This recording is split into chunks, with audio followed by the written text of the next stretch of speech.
السلام عليكم ورحمة الله تعالى وبركاته. سلام كده إن شاء الله. waxaan jeclaystay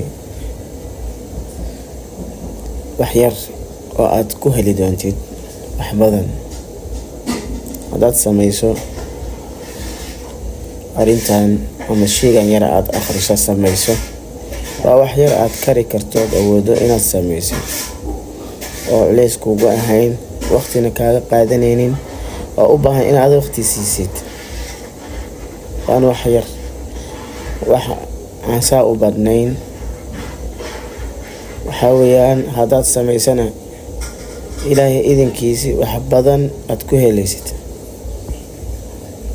waxaase muxuu yahay marka? waxa weeyaan kuley dhammaanteen waxaan rabnaa inaan adduunyada ku barakoono, wax badan aan helno. aniga idinla hadlaayo iyo idinka waxaad doonaysaan wax badan baan raadinaynaa, meelo kale aan ka raadinaynaa, laakiin meel ka dhow ayay taalaabo. meelaha aan ka raadinay meel ka dhow bay taalaa oo agteenay taalaa. keliya waxay u baahan tahay aqris, waana duco. ducadaan waxay u baahan tahay keliya inaad akhrisato.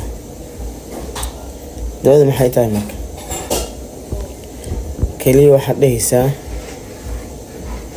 سبحان الله وبحمده سبحان الله العظيم. وإن ير هذا تقول عليسو وإلهي أتكو بريدو وإلهي واحد ربتي أتكو يديستو. إلهي سبحانه وتعالى وكسيني واحد مركا أدو يديستي كأسطين.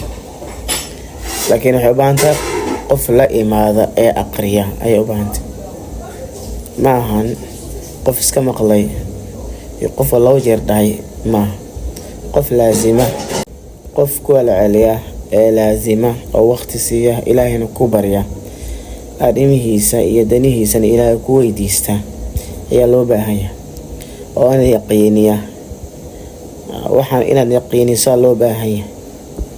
haddaad yaqiiniso oo ilaahay inuu ku siinayo waxaad weydiisid aad yaqiiniso, qalbiga aad geliso oo ducadiina aad akhriso, waad helaysaa. wixii markaa qalbiga aad gelisay ilaahay aad ka bariday ayuu ilaahay subxaanahu watacaala ku siinaya. marka ha dhayalsanin, ha yaraysanin. subxaana allahi wabixamdih subxaana allahi alcadiim, subxaana allahi wabixamdih subxaana allahi alcadiim. waa wax yar aan dhihi karno, waqti badan mana qaadanayso. marka aan ku celcelino insha allah ducadaanan jeclaystay inaan idin la wadaago. waxaana khaldana fi shaytaan bay ka ahaadeen, waxaan saxafa min allah. hada billahi tawfiiq. wassalaamu calaykum waraxmat ullaahi tacaala wabarakaatu.